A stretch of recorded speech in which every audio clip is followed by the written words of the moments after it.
சுபிக்குழுவில் இணைந்துள்ள ஆசிரியர்கள் அனைவருக்கும் வணக்கம். ஆசிரியர்களே, தற்பொழுது நாம் காண இருக்கக்கூடிய பகுதியானது ஆசிரியர் தேர்வு வாரியம் டிஆர்பி அடுத்து அறிவிக்கக்கூடிய தேர்வு யூஜி டிஆர்பி எக்ஸாம் 2026 டிஎன்டிஇடி எக்ஸாம்ல வெற்றி பெற்று பட்டதாரி ஆசிரியர் நியமனத்திற்காக எழுதக்கூடிய நியமன தேர்வு யூஜி டிஆர்பி பேப்பர் 2. ஸோ இதில் குறிப்பாக தமிழ் பாடமாக இருக்கட்டும், ஸோ அதே மாதிரி ஹிஸ்ட்ரி பாடமாக இருக்கட்டும், ஸோ இந்த இரண்டு பாடத்திற்கான டெஸ்ட் பேஜ் கிட்டத்தட்ட 120 தேர்வுகளுக்கான டெஸ்ட் பேஜ் நம்ம பார்த்தீங்கன்னா பிப்ரவரி மாதத்திலேயே நம்ம அறிவிப்பு கொடுத்து உங்களுக்கு டெஸ்ட் பேஜ் கண்டக்ட் பண்ணி கொண்டு போயிட்டு இருக்கோம். ஸோ மீதி பாடத்திற்கு இங்கிலீஷாக இருக்கட்டும், ஸோ அதே மாதிரி பார்த்தீங்கன்னா உங்களுக்கு சயின்ஸ் டிபார்ட்மெண்ட்டாக இருக்கும், மேத்தமெட்டிக்ஸாக இருக்கட்டும், ஜியாகிரஃபியாக இருக்கட்டும், ஸோ இவங்களுக்கான ஷெடியூல் மார்ச் 1 உங்களுக்கு கொடுத்து ஸோ உங்களுக்கான பயிற்சிகளை நம்ம என்ன செய்கிறோம் கொண்டு போயிட்டு இருக்கோம். ஸோ இந்த சூழ்நிலையில் மார்ச் 8 இன்றைய தகவலாக இந்த யூஜிடிஆர்பி எக்ஸாமிற்கு தயாராகக்கூடிய ஆசிரியர்கள் இன்று உங்களுக்கு கொடுக்கக்கூடிய தகவல் என்ன, அதுதான் இந்த காணொலியில முழுமையாக காண இருக்கிறோம். ஸோ ஒவ்வொரு பாடத்திற்குமே பார்த்தீங்கன்னா நம்ம என்ன செஞ்சிருக்கோம், ஒவ்வொரு பிளானை உங்களுக்கு இம்ப்ளிமெண்ட் பண்ணி கொடுக்குறோம். இப்போ தமிழ் ஹிஸ்ட்ரி 2 பாடத்தை எடுத்துக்கிட்டிங்கன்னா உங்களுக்கு ஸ்டடி மெட்டீரியல் பார்த்தீங்கன்னா நம்ம புத்தகமாக கொடுக்குறோம், இல்லை பிடிஎஃபாக கொடுக்குறோம். சரிங்களா? ஸோ புத்தகம் அல்லது பிடிஎஃப் ஸ்டடி மெட்டீரியல் கொடுக்குறோம். இந்த ஸ்டடி மெட்டீரியலை அடிப்படையாக வைத்து 120 தேர்வுகளுக்கான டெஸ்ட் பேஜ் உங்களுக்கு கண்டக்ட் பண்ணி கொண்டு போகிறோம். இந்த டெஸ்ட் பேஜை பொறுத்த வரைக்கும் 2 மெத்தடில் உங்களுக்கு ஆன்லைன் எக்ஸாமை பொறுத்த வரைக்கும் நம்ம மொபைல் ஆப்ஸ்லையும், ஆஃப்லைனை பொறுத்த வரைக்கும் பார்த்தீங்கன்னா உங்களுக்கு வாட்ஸ்அப்லேயும் என்ன செய்யலாம், 2 மெத்தடில் உங்களுக்கு நம்ம ப்ரொவைட் பண்ணுறோம்.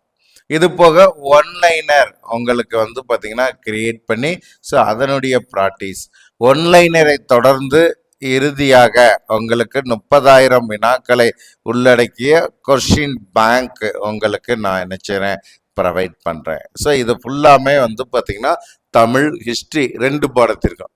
மற்ற பாடத்தை பொறுத்த வரைக்கும் ஸ்டடி மெட்டீரியல் அதே மாதிரி டெஸ்ட் பேஜ். ஸோ இது 2 தான் உங்களுக்கு நம்ம என்ன செய்கிறோம் ப்ரொவைட் பண்ணுறோம். கொஸ்டின் பேங்க் எடுத்துக்கிட்டு இருக்கோம், டைம் ஆகும். ஸோ அப்படி இருக்கக்கூடிய சூழ்நிலையில் உங்களுக்கான டெஸ்ட் பேஜை எப்படி நீங்கள் படிக்கணும், ஏன்னா இப்போ பழைய ஆசிரியர்களுக்கு பார்த்தீங்கன்னா மேக்சிமம் எல்லா தகவலுமே தெரியும். நியூவாக டெட் எக்ஸாமில் பாஸ் ஆகிருக்கக்கூடிய ஆசிரியர்கள் இந்த தேர்வுக்கு எப்படி படிக்கணும், அதுதான் பார்த்தீங்கன்னா எல்லோருக்குமே இருக்கக்கூடிய ஒரு மிகப்பெரிய இடர்பாடு. ஏன்னா பார்த்தீங்கன்னா முழுக்க பார்த்தீங்கன்னா இந்த தேர்வு மூல புத்தகங்கள் அடிப்படையில் நீங்கள் என்ன செய்யணும் படிக்கணும். சரியா? நம்ம பார்த்தீங்கன்னா இப்போ டெட் எக்ஸாமை பொறுத்த வரைக்கும் நம்ம என்ன செஞ்சிருப்போம், ஸ்கூல் புக்கை படிப்போம்.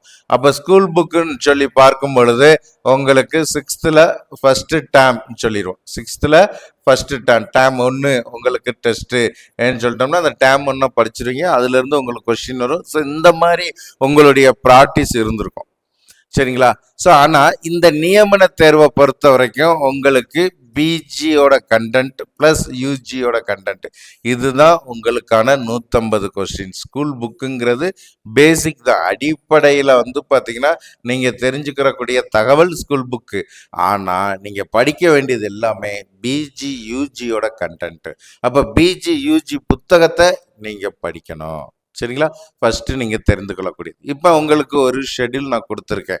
இப்போ ஃபர்ஸ்ட் எக்ஸாம் பார்த்தீங்கன்னா மூல புத்தகங்கள் அடிப்படையில் தேர்வு, பேச்சு மொழியின் தோற்றமும் வளர்ச்சியும், பேச்சு மொழியினுடைய தோற்றம் வளர்ச்சி. செகண்ட் ஷெட்யூல் பாருங்க, அதே பேச்சு மொழி தோற்றம் வளர்ச்சியோட காலம் தோறும் தமிழ் எழுத்து வடிவ மாற்றங்கள், திராவிட மொழி குடும்பங்களின் தனித்தன்மைகள். சரியா? அப்போ சிலபஸையும் டாப்பிக்கையும் 2வதாக கொடுத்துருக்கக்கூடிய டாப்பிக்கையும் சேர்த்து நீங்கள் படிக்கணும். இப்படி உங்களுக்கு ஷெட்யூல் கொடுத்துருக்குறோம். அப்போ இந்த ஷெட்யூலில் பார்த்தீங்கன்னா நம்ம எங்கே போய் படிக்கிறது, நான் எப்பவுமே பார்த்தீங்கன்னா உங்களுக்கு 120 தேர்வு. ஸோ இந்த 120 தேர்வில் உங்களுக்கு டாபிக் வைஸாக கொடுக்கக்கூடிய தேர்வு, அடுத்து பார்த்தீங்கன்னா ஃபுல் மாடல் டெஸ்ட்டுன்னு சொல்லி இந்த ஷெட்யூலை பிரிச்சிருக்கோம். அப்படி பார்க்கின்ற பட்சத்தில் இந்த டாபிக் வைஸ் சொல்லி பார்க்கும் பொழுது நீங்கள் என்ன செய்றீங்க, 3 மெத்தடை நான் ஃபாலோ பண்ணி இந்த டாபிக் வைஸ் டெஸ்ட்டு உங்களுக்கு நான் ப்ரொவைட் பண்ணுறேன். சரிங்களா? 3 மெத்தடு என்னன்னு சொல்லி பார்த்தீங்கன்னா, ஒன்று நம்மளுடைய ஸ்டடி மெட்டீரியல். சரிங்களா? ஸ்டடி மெட்டீரியல் வந்து பார்த்தீங்கன்னா கம்பல்சரி நீங்கள் ஸ்டடி மெட்டீரியல் படித்தாகணும். இந்த ஸ்டடி மெட்டீரியல் நம்ம கிட்டத்தட்ட 20 புத்தகம் கொடுத்துருக்கோம். ஸோ இந்த 20 புக்ஸில் யூனிட் 1, ஸோ இது ஃபுல்லாமே யூனிட் 1. சரிங்களா? அப்போ யூனிட் 1க்கு கொடுத்துருக்கக்கூடிய புத்தகத்தில் ஃபஸ்ட்டு 50 பக்கங்கள். சரிங்களா? ஃபஸ்ட்டு 50 பேஜஸ் நீங்கள் படிச்சிடணும். அப்போ ஸ்டடி மெட்டீரியலில் 50 பக்கம் நீங்கள் படிக்கிறீங்க. ஸோ இரண்டாவது மெத்தட் வந்து பார்த்தீங்கன்னா ஒன்லைனர்.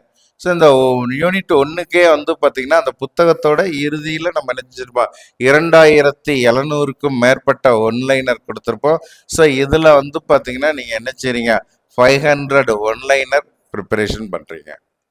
ஸோ நல்லா கவனிச்சுக்கோங்க. ஸ்டடி மெட்டீரியலில் 50 பக்கம், ஒன்லைனரில் 500 ஒன்லைனர் ப்ரிப்பரேஷன் பண்ணுறீங்க. அது போக மூன்றாவது கொஷின் அண்ட் ஆன்சர் பேங்க். உங்களுக்கு கிட்டத்தட்ட வந்து பார்த்தீங்கன்னா 30,000 கொஸ்டின்ஸ் நான் ப்ரொவைட் பண்ணியிருக்கேன். ஸோ அந்த 30,000 கொஸ்டின்ஸையும் நீங்கள் என்ன செய்றீங்க, யூனிட் வைஸ் இப்போ ஃபஸ்ட்டு யூனிட்டுக்கான டெஸ்ட் நடக்குதா, ஃபஸ்ட் யூனிட் எடுத்து ஸோ அதில் வந்து பார்த்தீங்கன்னா 300 கொஸ்டின் கிட்ட நீங்கள் என்ன செய்யணும், 300 கொஸ்டினாக ப்ரிப்பரேஷன் பண்ணிடணும். அப்போ இந்த 3ஐயும் பேஸ் பண்ணி தான் உங்களுக்கு எக்ஸாம் இருக்கும். ஸோ நிறைய ஆசிரியர்கள் வந்து பார்த்தீங்கன்னா நீங்கள் பண்ணக்கூடியது புத்தகத்தை மட்டும் படிச்சுட்டு டெஸ்ட்டுக்கு வந்துடுறீங்க. புத்தகத்தை மட்டும் படித்து நீங்கள் டெஸ்ட்டு எழுத முடியாது. நீங்கள் என்ன பண்ணணும், ஒன்லைனரையும் படிக்கணும், கொஷின் பேங்கையும் படிக்கணும். இந்த மாதிரி நீங்கள் படிக்கும் பொழுது உங்களுக்கு நம்ம என்ன செஞ்சிடும், அந்த டாபிக் வைஸ் டெஸ்ட்டு கொடுக்குறோம் இல்லையா, அந்த டாபிக் வைஸ் டெஸ்ட்டு முடிக்கும் பொழுது நீங்கள் என்ன செய்வீங்க, ஸ்டடி மெட்டீரியலை முடிச்சிருவீங்க, அதே மாதிரி ஒன்லைனரை படித்து முடிச்சிருப்பீங்க, 30,000 கொஸ்டினையும் முடிச்சிருப்பீங்க. அப்போ எல்லாமே முடிச்சிருப்பீங்க. அப்போ ஃபுல் மாடல் டெஸ்ட் போகும்போது இதை ஃபுல்லாக நீங்கள் ரீகால் பண்ணால் மட்டும் போதும், வேற எதையுமே பார்க்க வேண்டியதில்லை. உங்களுக்கான வெற்றி உங்களுக்கு உறுதி, மதிப்பெண்ணை அதிகப்படுத்த முடியும். இப்போ நீங்கள் புத்தகத்தை மட்டும் படிச்சுட்டு வரீங்கன்னா ஒன்லைனர் உங்களுக்கு மிஸ் ஆயிரும், கொஷின் பேங்க் மிஸ் ஆயிரும். அதை அடுத்து நீங்கள் ஒரு ஷெடியூல் போட்டு படிக்கணும். அப்போ ஷெடியூல் போட்டு படிக்கும் பொழுது அதற்குன்னு உங்களுக்கு ஒரு தேர்வு கொடுக்கணும். அப்போ டைம் நம்மளுக்கு இருக்காது.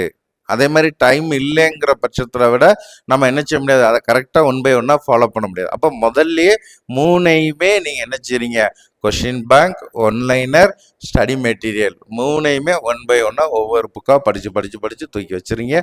இதுக்குள்ளே இருந்து தான் உங்களுக்கு தேர்வு இருக்கும். சரிங்களா? ஸோ இப்போ வந்து பார்த்தீங்கன்னா நம்ம என்ன செய்கிறோம், தமிழுக்கு டெஸ்ட்டு கண்டக்ட் பண்ணி கொண்டு போயிட்டு இருக்கிறோம். ஸோ இப்போ 10 தேர்வுகள் உங்களுக்கு நான் என்ன செஞ்சுருக்கேன், முடிச்சிருக்கேன். சரிங்களா? தமிழில் நம்ம முடித்திருக்கக்கூடிய தேர்வு வந்து பார்த்தீங்கன்னா 10 தேர்வு நம்ம முடிச்சிருக்கோம்.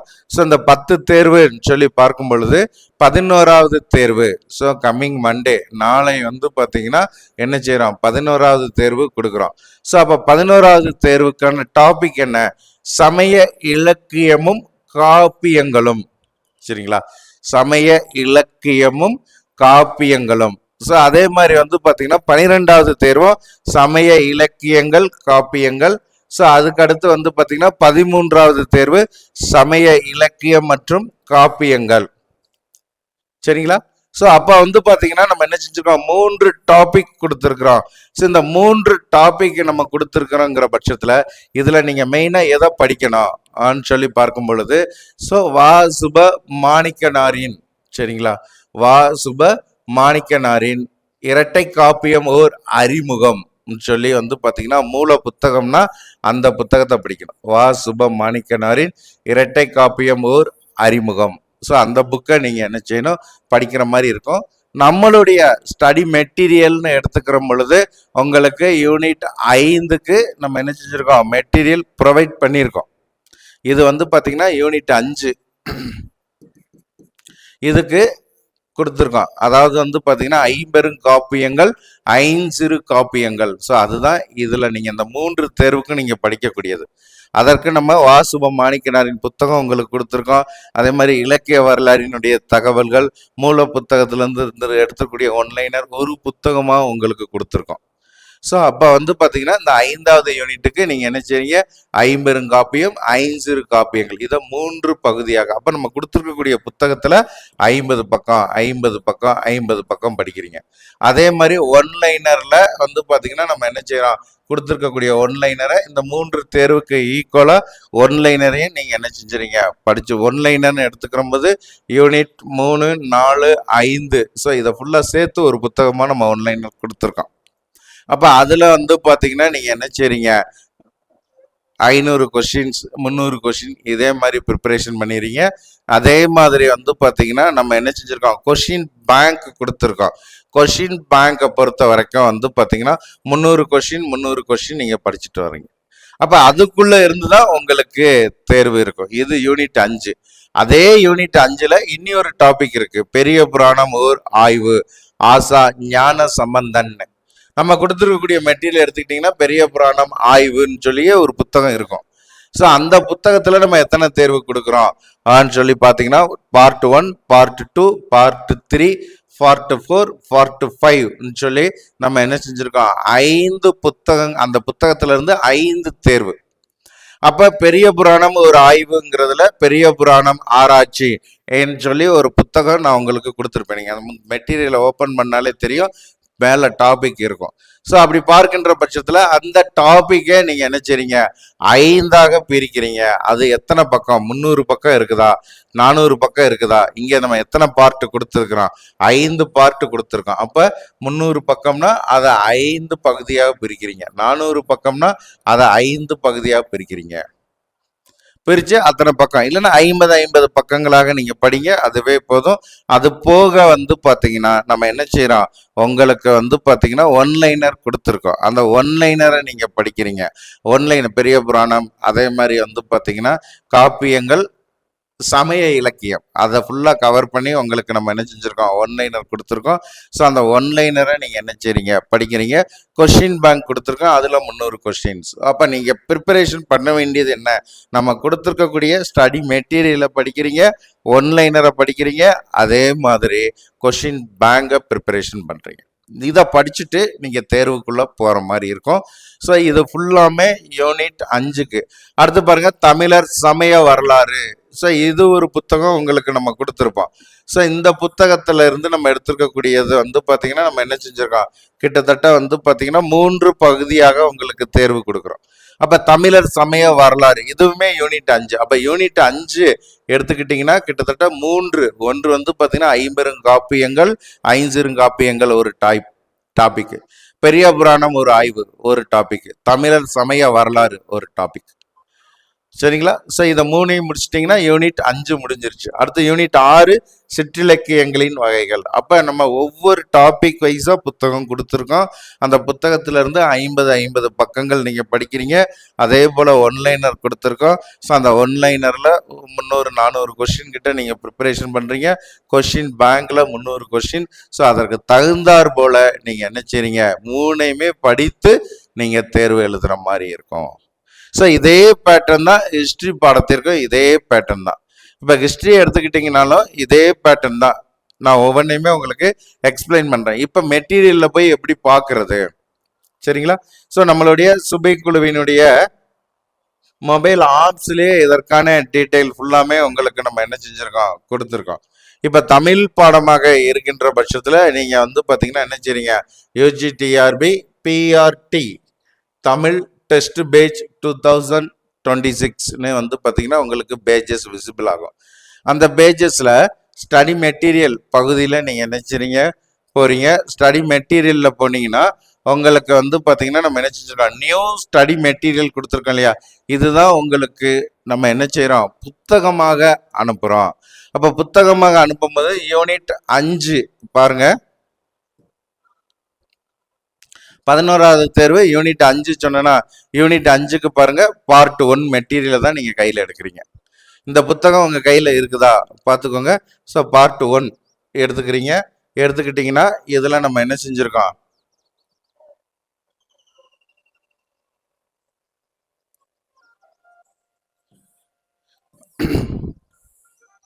பக்தி இலக்கியத்துக்கு நம்ம கொடுத்துருக்கோம். அதாவது பெரிய புராணம் ஒரு ஆய்வு சொன்னோம் இல்லையா, அதுக்கான புத்தகம் இது கிட்டத்தட்ட 513 பக்கம். அப்ப 513 பக்கம்னா நம்ம என்ன செஞ்சிருக்கோம், 5 பார்ட்டா கொடுத்துருக்கோம்.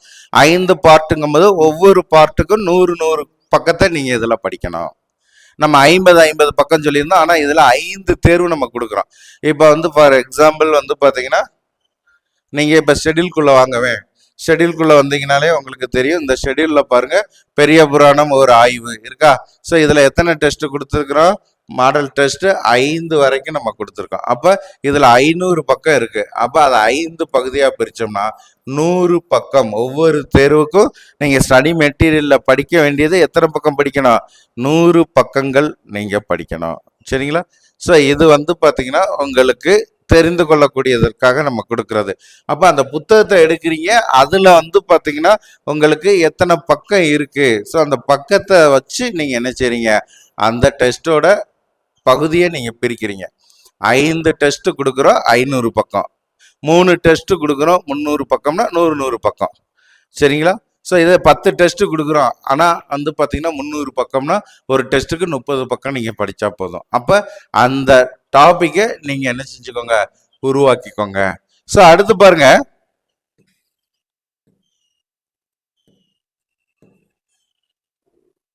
யூனிட் 5 அதே மாதிரி யூனிட் 6 ரெண்டுமே ஒரே புத்தகமாக நம்ம கொடுத்துருக்கோம். ஸோ இதில் முதல் பக்கம் பாருங்க, யூனிட் 5. இந்த கையேடுல என்ன கொடுத்துருக்கான், யூனிட் 5க்கும் அதே மாதிரி யூனிட் 6க்கும் கொடுத்துருக்கோம். யூனிட் 5ல காப்பியங்கள். அப்ப 50 காப்பியம் 5 காப்பியம் அது வந்து பாத்தீங்கன்னா இந்த கையேட்டுல தான் இருக்கு. அடுத்து நம்ம தேர்வு எழுத போற டாபிக் வந்து பாத்தீங்கன்னா இந்த பகுதியில இருந்துதான். ஸோ அப்ப வந்து பாத்தீங்கன்னா நம்ம என்ன செய்யறோம், பார்க்குறோம் 50 காப்பியங்கள். ஸோ இந்த 50 காப்பியங்கள், இந்த காப்பியங்கள்ல என்னென்ன கதை இருக்குது, ஸோ எது வரைக்கும் நம்ம படிக்கணும் பாருங்க. அந்த டாபிக் ஃபுல்லாமே எத்தனை பக்கம் இருக்குது. சரிங்களா. சிலப்பதிகாரம், மணிமேகலை ஒவ்வொன்றுமே இதுல கொடுத்துருப்போம். இது எத்தனை பகுதி இருக்கோ அந்த பகுதியை டெஸ்ட்டுக்கு தகுந்த மாதிரி பிரிச்சுக்கிறீங்க. கிட்டத்தட்ட 428 பக்கம். இந்த 428 பக்கங்கிறது சிற்றிலக்கியங்களையும் சேர்த்து 6வது யூனிட்டையும் சேர்த்து. அப்ப 5வது யூனிட் எத்தனை பக்கம் இருக்கு, ஸோ நம்ம பார்க்குறோம். 5வது யூனிட் இருக்கக்கூடிய பக்கங்களை நீங்க கனெக்ட் பண்ணி அதுக்கு தகுந்தாற் போல இந்த தேர்வு 3 தேர்வா நம்ம கொடுக்குறோம். சரிங்களா. அந்த காப்பியங்கள் வந்து பாத்தீங்கன்னா என்ன செய்யறோம், 3 தேர்வா கொடுக்குறோம். அப்ப இதுல எத்தனை பக்கம் இருக்குதா அந்த பக்கத்தை நீங்க என்ன செய்றீங்க, 3 பகுதியாக பிரிச்சுக்கிறேன். உங்களுக்கே நான் இப்ப பிரிச்சு சொல்லிடுறேன் பாருங்க.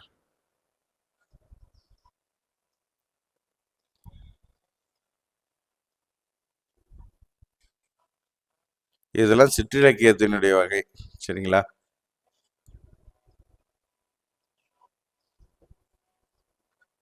இது ஃபுல்லாமே சிற்றிலக்கியங்கள். அப்ப நம்மளுக்கு தேவை பக்தி இலக்கியம் தான். 50 காப்பியம் 5 காப்பியம் தான் நம்மளுக்கு தேவை. ஸோ அப்ப இது எது வரைக்கும் வருது, இந்த வந்துருச்சு இந்த சிற்றிலக்கியங்கள். அப்ப கிட்டத்தட்ட 196 பக்கம். 50 காப்பியம் 5 காப்பியங்கிறது 196 பக்கம். இந்த நம்ம 3 தேர்வா கொடுக்குறோம். அப்ப 60 பக்கம் நீங்க படிச்சா போதும். 60 65. ஸோ அந்த சம்திங்ல நீங்க படிச்சா போதும். அப்ப இது போக கொஸ்டின் பேங்கை எப்படி யூஸ் பண்றது, இப்ப வந்து பாத்தீங்கன்னா மெட்டீரியல் உங்களுக்கு புரியுதா. ஸோ மெட்டீரியல் வந்து பாத்தீங்கன்னா யூனிட் 5க்கு நம்ம என்ன செஞ்சிருக்கோம், பக்தி இலக்கியத்துக்கு கொடுத்துருக்கோம். அதே மாதிரி வந்து பாத்தீங்கன்னா 50 காப்பியம் 5 காப்பியத்துக்கு கொடுத்துருக்கோம். ஸோ இதை அப்படியே நீங்க பயன்படுத்திக்கலாம். அடுத்த யூனிட் 6 வந்து பாத்தீங்கன்னா உங்களுக்கு நான் என்ன செஞ்சிருக்கிறேன், இந்த யூனிட் 5ஓட சேர்த்திருக்கிறேன். தமிழர் சமய வரலாறுன்னு ஒரு தேர்வு கொடுத்துருக்கேன் இல்லையா. ஸோ அந்த தேர்வு வந்து பாத்தீங்கன்னா யூனிட் 5ல இந்த வந்து நம்ம என்ன செய்யறோம், பக்தி இலக்கியம் சொல்லி உங்களுக்கு வந்து பாத்தீங்கன்னா பெரிய புராணம் ஆய்வுன்னு இந்த யூனிட் 5ல கொடுத்துருந்தேன் இல்லையா. ஸோ இந்த யூனிட் 5ல கொடுத்துருக்கக்கூடிய மெட்டீரியல்ல உங்களுக்கு என்ன செஞ்சிருக்கோம், தமிழர் சமய வரலாறையும் நான் என்ன செஞ்சிருப்பேன், சேர்த்து கொடுத்துருப்பேன். சரிங்களா. ஸோ நல்லா கவனிங்க, தமிழர் சமய வரலாறு. ஸோ அதையும் உங்களுக்கு இதுல எடுத்து காட்டிடுறேன்.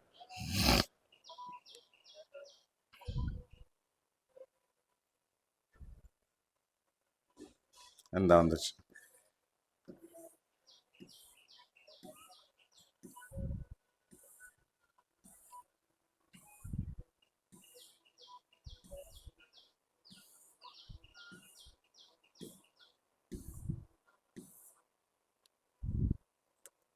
ஸோ ஒவ்வொரு பகுதியுமே வந்து பார்த்தீங்கன்னா இந்த பேசிக் உங்களுக்கு தெரிஞ்சிச்சுன்னா ஆட்டோமேட்டிக்காக அடுத்த எக்ஸாமுக்கு நீங்கள் என்ன செய்வீங்க, படிக்க ஆரம்பிச்சிருவீங்க.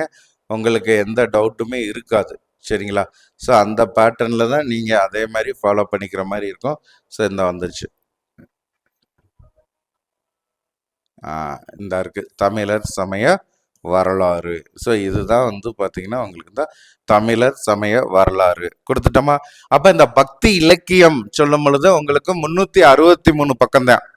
இந்த பக்தி இலக்கியத்துக்கு நம்ம என்ன செஞ்சிருக்கோம், 5 தேர்வு கொடுக்குறோம். அப்போ வந்து பார்த்தீங்கன்னா இந்த 363 பக்கத்தை நீங்கள் 5ஆ நினைச்சிருங்க, டிவைட் பண்ணுறீங்க. அதே மாதிரி தமிழர் சமய வரலாறுங்கிறது 3 பகுதியாக கொடுத்துருக்கோம். அப்போ 363 பக்கம் பக்தி இலக்கியத்துக்கு போயிருச்சு. அப்போ மீதி இருக்கக்கூடிய பகுதி வந்து பார்த்தீங்கன்னா கிட்டத்தட்ட ஒரு 150 பகுதி இருக்கும். ஸோ இந்த 150 வினா பகுதிகள் வந்து பார்த்தீங்கன்னா நீங்கள் என்ன செய்றீங்க, தமிழர் சமய வரலாறு. அப்போ இதை 3 பகுதியாக கொடுத்துருக்கோம். அப்போ நீங்கள் என்ன செஞ்சுருக்கீங்க, இந்த 150 பக்கத்தை 3ஆல் வகுத்துருங்க. 3 3 3 அப்போ 50 50 50. ஸோ நீங்கள் என்ன செய்றீங்க, அடுத்து மெயினாக நீங்கள் தெரிந்து கொள்ளக்கூடிய தகவல் அதுதான். இப்போ அடுத்து நம்ம 11வது டெஸ்ட் எழுதக்கூடிய பகுதியை எடுத்துக்கிட்டிங்கன்னா காப்பியங்கள். ஸோ இந்த காப்பியங்களில் வந்து பார்த்தீங்கன்னா நம்ம என்ன செய்கிறோம், காப்பியங்களை நான் என்ன செஞ்சுருக்கேன், 3 காப்பியங்களில் உங்களுக்கு 3 தேர்வு, 60 பக்கம் 60 பக்கத்துக்கிட்ட நீங்கள் என்ன செய்ய போகிறீங்க, அதிகபட்சமாக காப்பியங்களில் நீங்கள் பார்க்க போகிறீங்க. அடுத்து வந்து பார்த்தீங்கன்னா பெரிய புராணம் ஒரு ஆய்வு. பெரிய புராணம், இந்த பெரிய புராணத்தில் வந்து பார்த்தீங்கன்னா எத்தனை பக்கம் இருக்குது, 363 பக்கம் இருக்குது. ஸோ இதை வந்து பார்த்தீங்கன்னா 5 தேர்வாக நம்ம எழுத போகிறோம். அதுக்கு தகுந்தாற் போல பார்த்துக்கோங்க. அடுத்து தமிழர் சமய வரலாறு. இந்த தமிழர் சமய வரலாறுன்னு சொல்லி எடுத்துக்கிற பொழுது இந்த தமிழர் சமய வரலாறுல எத்தனை பக்கம், 150 பக்கம். என்ன செய்யறோம், 3 தேர்வு. அப்போ 50 பக்கம் நீங்க படிச்சா போதும். அப்போ யூனிட் 6, சரிங்களா, யூனிட் 6 சரி 5, யூனிட் 5ல என்ன செய்யறோம், காப்பியங்கள்ல உங்களுக்கு 3 தேர்வு, பெரிய புராணத்துல ஒரு 5 தேர்வு, தமிழர் சமய வரலாறுல 3 தேர்வு. அப்ப 5 3 8 11 தேர்வு. 11 தேர்வுக்கு நீங்க படிக்க வேண்டியது என்ன, இந்த 2 புத்தகத்தை படிக்கணும். சரிங்களா, உங்களுக்கு நல்லா புரியும்னு நினைக்கிறேன். ஸோ காப்பியங்களுக்கு எந்த புத்தகம் எத்தனை பக்கம் நான் சொல்லியிருக்கேன், பெரிய புராணம் எந்த பக்கம் எந்த புத்தகம்னு சொல்லியிருக்கேன். இதே புத்தகம் தான் உங்களுக்கு நம்ம கொரியர் அனுப்பியிருக்கோம். ஸோ நீங்கள் அதை வாங்கி படிச்சுக்கலாம். ஸோ மற்றபடி மொபைல் ஆப்ஷன் இந்த பிடிஎஃப்பையும் நீங்கள் யூஸ் பண்ணி என்ன செஞ்சுக்கலாம், படிச்சுக்கலாம். ஸோ இது டோட்டலாக வந்து பார்த்தீங்கன்னா நீங்கள் ஸ்டடி மெட்டீரியலில் நீங்கள் படிக்க வேண்டிய பகுதி. ஸ்டடி மெட்டீரியல் இப்போ உங்களுக்கு எக்ஸ்பிளைன் ஆகிருக்கும். மெட்டீரியல் இதுலேயே நம்ம என்ன செஞ்சுட்டோம், உங்களுக்கு யூனிட் வைஸாக கொடுத்துட்டோம். இந்த மெட்டீரியலே அப்படியே ஓப்பன் பண்ணி 1 பை 1 நீங்கள் பார்த்துக்கலாம். இந்த ஸ்டடி மெட்டீரியல் போக ஒன்லைனர், தமிழ் ஒன்லைனர் இருக்கா. ஸோ இந்த தமிழ் ஒன்லைனர் எடுத்துக்கிட்டா 3 4 5. அப்போ என்ன செய்கிறோம், இதில் பக்தி இலக்கியங்களும் வருது, 3 4 5ல் உங்களுக்கு காப்பியங்களும் வருது. அப்போ அந்த காப்பியங்கள் எங்கே இருக்குது, அதை ஃபுல்லாக ஒன்லைனில் நீங்கள் 1 பை 1 என்ன செய்றீங்க, ப்ரிப்பரேஷன் பண்ணுங்க. யூனிட் வைஸாகவே இங்கே நம்ம கொடுத்துட்டோம். ஸோ இது போக கொஷின் பேங்க், சரிங்களா, இந்த கொஸ்டின் பேங்க் தான் வந்து பார்த்தீங்கன்னா நம்மளுக்கு இம்பார்ட்டண்ட்டாக இருக்கக்கூடியது. இதில் பார்த்தீங்கன்னா தெரியும். ஸோ இதில் பாருங்க,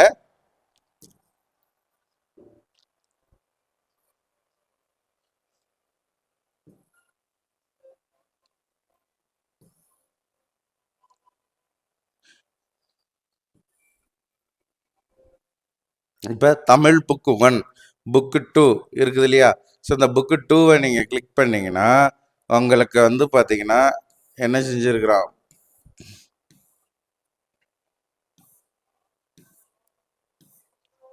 ஸோ இதில் வந்து பார்த்தீங்கன்னா நம்ம என்ன செஞ்சுருக்கோம், செகண்ட் யூனிட்லேருந்து எடுத்திருக்கோம். இது ஃபுல்லாக செகண்ட் யூனிட். அப்படியே நீங்கள் வந்தீங்கன்னா நம்ம என்ன செய்கிறோம், 3rd unit 4th unit 5th யூனிட்டுக்கு ஃபுல்லாமே இங்கே இருக்கும். ஸோ இந்த இருக்கு இல்லையா, 6th யூனிட்டு 5th யூனிட் ஃபுல்லாமே இது வரைக்கும் இருக்கும். இது ஃபுல்லாமே 5th யூனிட்.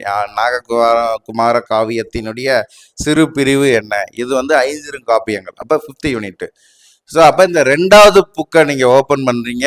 ஓப்பன் பண்ணி இதில் இருக்கக்கூடிய கொஸ்டின்ஸை ஃபுல்லாக நீங்கள் என்ன செய்றீங்க, 300 கொஸ்டின் படிக்கிறீங்க. 2வது புக்கை முடித்த பிறகு புக் நம்பர் 3யை ஓப்பன் பண்ணுறீங்க. ஓப்பன் பண்ணி இதில் என்ன செய்றீங்க, 300 கொஸ்டின்ஸ். ஸோ இந்த பாட்டு இது ஃபுல்லாக சிற்றிலக்கியம் 6வது யூனிட்டுக்கு வந்துடுது. அப்போ வந்து பார்த்தீங்கன்னா ஒவ்வொன்றுக்குமே அதில் நம்ம என்ன செஞ்சுருக்கோம், டாபிக் கொடுத்துருக்கோம். நீங்கள் மைண்டில் செட்டப் பண்ணி வைக்க வேண்டியது நல்லா கவனிச்சுக்கோங்க. Study material, one-liner, question bank, அதில் என்னென்ன புக்கை படிக்கணுங்கிறதையும் இங்கே கொடுத்துருக்கேன். அதை அப்படியே நீங்கள் என்ன செஞ்சுக்கோங்க, ஃபாலோ பண்ணிக்கோங்க. இது வந்து பார்த்தீங்கன்னா தமிழ் பாடப்பிரிவு ஆசிரியர்களுக்கு நம்ம கொடுக்கக்கூடிய பகுதி. ஸோ தமிழ் பாடத்தை தொடர்ந்து அடுத்து நம்ம கொடுக்கக்கூடியது ஹிஸ்ட்ரி பாடம். ஹிஸ்ட்ரி பாடத்திற்கும் இதே பேட்டர்ன் தான். ஹிஸ்ட்ரி பாடத்தில் உள்ள ஷெடியூலை ஃபஸ்ட்டு நம்ம பார்ப்போம். ஸோ அது பார்த்துட்டு அடுத்து வந்து பார்த்தீங்கன்னா நம்ம என்ன செய்வோம், அதை எப்படி ப்ரிப்பரேஷன் பண்ணணும். இப்போ ஹிஸ்ட்ரியை எடுத்துக்கிட்டிங்கன்னா உங்களுக்கு டோட்டலாக 120 தேர்வு இதே பேட்டர்ன் தான். இப்போ ஃபஸ்ட்டு வந்து பார்த்தீங்கன்னா உங்களுக்கு இப்போ நம்ம என்ன செஞ்சுருக்கோம், 7 தேர்வு முடிச்சிருக்கோம். 7வது தேர்வு என்ன சொல்லி பார்த்தோம்னா உங்களுக்கு வந்து பார்த்தீங்கன்னா மௌரியர் அரசு நிர்வாகம், மௌரியர்களை பற்றியது. அதே மாதிரி வந்து பார்த்தீங்கன்னா சாதவாகனர்கள், குஷானர்கள். ஸோ இது ஃபுல்லாமே வந்து பார்த்தீங்கன்னா உங்களுக்கு வந்து பார்த்தீங்கன்னா என்ன செஞ்சுருக்கோம், யூனிட் 1ல் இருக்கக்கூடியது 7வது டெஸ்ட்டுக்கான டாபிக் இது. இதை நம்ம எழுதி முடிச்சிடும். அடுத்து 8வது டெஸ்ட் எடுத்துக்கிட்டிங்கன்னா குப்தர்களை பொறுத்த வரைக்கும் நம்ம என்ன செய்யறோம், ப்ரிப்பரேஷன் பண்ணணும். அப்போ குப்தர்களை படிக்கும் பொழுது இதே பேட்டர்ன் தான், ஸ்டடி மெட்டீரியல், சரிங்களா, அதே மாதிரி ஒன்லைனர் ரெண்டையுமே வச்சு தான் நம்ம என்ன செய்ய போகிறோம், அதே மாதிரி கொஸ்டின் பேங்கை வச்சு தான் நம்ம என்ன செய்ய போகிறோம், ப்ரிப்பரேஷன் பண்ண போகிறோம். ஸோ இது ஃபுல்லாமே வந்து பார்த்தீங்கன்னா யூனிட் 1 தான். அப்போ யூனிட் 1க்கு நம்ம என்ன செய்யறோம், படிக்கிறோம். அப்படியே நீங்கள் என்ன செய்றீங்க, மொபைல் ஆர்ம்ஸுக்குள்ளே போகிறீங்க, ஸ்டடி மெட்டீரியல் ஃபோல்டரில் போனீங்கன்னா என்ன செஞ்சுருக்கோம், உங்களுக்கு ஸ்டடி மெட்டீரியல் கொடுத்துருப்போம். இதுலேயே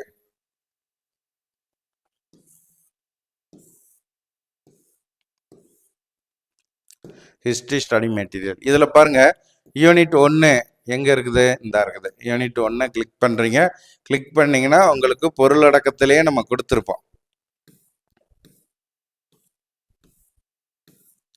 சிந்து நாகரிகம், வேதகாலம், மத மறுபியக்கம், ஸோ மகதத்தின் எழுச்சி வளர்ச்சி. ஸோ அடுத்து வந்து பார்த்தீங்கன்னா மௌரியர்களின் காலம், அடுத்து சங்க காலம் முதல் குஷானர்கள் காலம் வரை.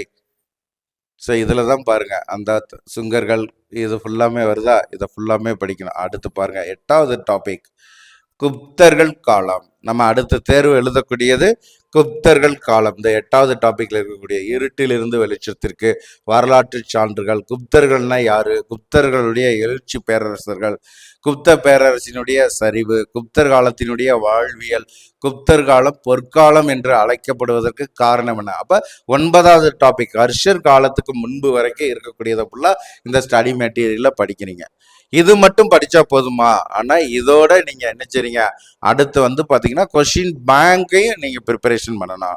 அப்ப கொஸ்டின் பேங்க் ப்ரிப்பரேஷன் பண்ணும்போது இந்த குப்தர்கள் சொல்லும் பொழுது வந்து பாத்தீங்கன்னா உங்களுக்கு 6th ஸ்டாண்டர்ட்லயும் வந்து பாத்தீங்கன்னா குப்தர்கள் இருக்கிறாங்க, 11th ஸ்டாண்டர்ட்லயும் குப்தர்கள் இருக்கிறாங்க. ஸோ அப்ப கொஸ்டின் பேங்கை ஓப்பன் பண்றோம், பிஜியூஜி கண்டென்ட், அதே மாதிரி 6th to 12th school book இதை கிளிக் பண்ணுறோம்.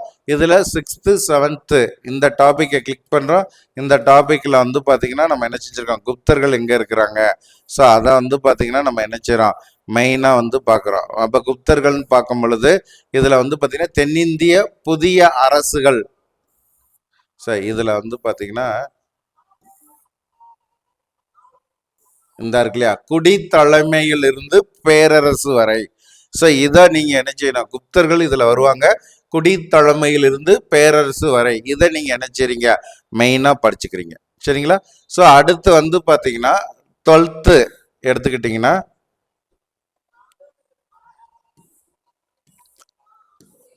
இதுலேயே நான் டாபிக் கொடுத்துருப்பேன். இந்த இருக்குது 11ஆம் வகுப்பு குப்தர்கள் 75 கொஸ்டின் கொடுத்துருக்கோம். அதையும் நீங்கள் படிக்கணும். அப்போ பாருங்க, ஸ்கூல் புக்கில் 6th ஸ்டாண்டர்ட்லையும் படிக்கிறீங்க, அதே மாதிரி வந்து பார்த்தீங்கன்னா என்ன செய்றீங்க, 11th ஸ்டாண்டர்டையும் நீங்கள் படிக்கிறீங்க. படிச்சுட்டு ஸ்கூல் புக் கண்டென்ட் முடிஞ்சிருச்சா, பிஜியூஜி. ஸோ இதில் பாருங்க கொஷின் பேங்க் 1 இதை ஓப்பன் பண்ணுறோம். இதில் வந்து பார்த்தீங்கன்னா என்ன செய்கிறோம், 300 கொஸ்டின் சொல்லியிருக்கோம். அப்போ இது வரைக்கும் 10 டெஸ்ட்டு, அப்போ 10 டெஸ்ட்டு 300 கொஸ்டின்ங்கும் பொழுது மொதல் புக்கு உங்களுக்கு என்ன செஞ்சுருக்கோம், முடிஞ்சிருக்கும். அப்போ 2வது புக்கை நீங்கள் ஓப்பன் பண்ணி 2வது புக்கில் இருக்கக்கூடியது, சரிங்களா, நீங்கள் கொஸ்டினை ப்ரிப்பரேஷன் பண்ணணும். நல்லா கவனிச்சுக்கோங்க. ஹிஸ்ட்ரி கொஸ்டின் பேங்க் 1 ஓப்பன் பண்ணுறீங்க, ஓப்பன் பண்ணீங்கன்னா உங்களுக்கு வந்து பார்த்தீங்கன்னா ஃபர்ஸ்ட் என்ன செஞ்சுருக்கோம், 1595 கொஸ்டின்ஸ் இதில். சரிங்களா, 1595. இப்போ வந்து பார்த்தீங்கன்னா நான் 10 டெஸ்ட் உங்களுக்கு முடிச்சுட்டேன். சரிங்களா, ஒரு டெஸ்ட்டுக்கு 300 கொஸ்டின் சொல்லியிருந்தேன். அப்போ 3000 கொஸ்டின்ஸ் நீங்கள் முடிச்சிருக்கணும். அப்போ மொதல் புக்கில் 1595 தான். அப்போ 1500 கொஸ்டின் முடிச்சிருக்கிறோம். அப்போ இந்த புக்கு உங்களுக்கு முடிஞ்சிருக்கணும். அப்போ ரெண்டாவது புக்கை ஓப்பன் பண்ணுறீங்க. ரெண்டாவது புக்கில் வந்து பார்த்தீங்கன்னா நம்ம எத்தனை கொஸ்டின், 1851 கொஸ்டின். அப்போ வந்து பார்த்தீங்கன்னா மொதல் புக்கில் நம்ம 1500 கொஸ்டின் தான் படிச்சிருக்கோம். இந்த புக்கில் ஒரு 1500 கொஸ்டின் நம்ம எடுத்துக்கிறோம். அப்போ 3000 கொஸ்டின் இது வரைக்கும் நீங்கள் முடிச்சிருக்கணும். ஏன்னா 10 நாள் 10 டெஸ்ட்டு 300 கொஸ்டின். அப்போ மீதி இருக்கக்கூடிய 351 இந்த தேர்வுக்கு அடுத்து 8வது டெஸ்ட்டுக்கு நீங்கள் படிக்கிறீங்க. அப்போ 8வது டெஸ்ட்டுக்கு நீங்கள் கொஸ்டின் பேங்கில் படிக்கக்கூடியது ஸ்கூல் புக்கு கண்டென்ட்டில் குப்தர்களை படிக்கிறீங்க, 6ஆம் வகுப்பு 11ஆம் வகுப்பு. அதே போல் வந்து பார்த்தீங்கன்னா என்ன செய்றீங்க, கொஸ்டின் பேங்கில் 1851 கொஸ்டின். இதில் வந்து பார்த்தீங்கன்னா 1501 1851 வரைக்கும் படித்து 2வது புக்கை நீங்கள் ஃபினிஷ் பண்ணுறீங்க. இதுதான், இதுல இருந்து தான் அடுத்து உங்களுக்கு என்ன செய்யும், தேர்வு இருக்கும். ஸோ இந்த பேட்டர்ன்ல அப்படி படிக்கும் பொழுது எல்லா கண்டென்ட்டும் உங்களுக்கு கிடைச்சிரும். நீங்க என்ன செய்யலாம், ஈஸியா வந்து ரிவிஷனுக்கு கஷ்டப்பட வேண்டியதில்லை. ஆகவே எப்படி படிக்கணுங்கிறத நான் இங்கே சொல்லியிருக்கேன். இந்த வீடியோவை முழுமையாக ஃபாலோ பண்ணி நீங்கள் என்ன செஞ்சுக்கோங்க, படிச்சுக்கோங்க. ஸோ இதில் வேறு ஏதாவது டவுட்டு இருக்குது, எனக்கு புரியலைங்கிற பட்சத்தில் நீங்கள் கால் பண்ணி உங்களுடைய டவுட்டை கிளியர் பண்ணிக்கோங்க. ஸோ முழுக்க முழுக்க இப்படி தான் நம்ம என்ன செய்கிறோம், எக்ஸாம் உங்களுக்கு கண்டக்ட் பண்ணுறோம். ஸோ அடுத்து நம்ம ஒவ்வொரு டாபிக் நீங்கள் எழுதும் பொழுது என்னால் முடிந்த அளவுக்கு எந்த பேஜுங்கிறத உங்களுக்கு நான் என்ன செய்கிறேன், எக்ஸ்பிளைன் பண்ணி சொல்கிறேன் முடிந்த அளவுக்கு. ஏன்னா அடுத்து நம்ம ஒவ்வொரு பாடத்துக்கு தேர்வு கொடுக்கும் பொழுது இதை கரெக்டாக ஃபாலோ பண்ண முடியல. அதனால தான் நான் உங்களுக்கு வீடியோவாக ஒவ்வொன்றையுமே நான் கொடுத்துட்ருக்கேன். ஸோ அதை முழுமையாக பயன்படுத்திக்கோங்க. சந்தேகத்திற்கு உடனே கால் பண்ணி சந்தேகத்தை போக்கிட்டு அடுத்து படிங்க. ஸோ இன்னியும் நம்மளுக்கு நாள் இருக்குது, படிக்க வேண்டிய தகவலும் அதிகமாக இருக்குது. நான் சொல்லக்கூடிய வழிமுறைகளை பின்பற்றுங்க. 2026 உங்களுக்கான ஆண்டாக இருக்கும். சுபிக்குழுவை பயன்படுத்தி கொள்ளுங்கள். நன்றி நண்பர்களே.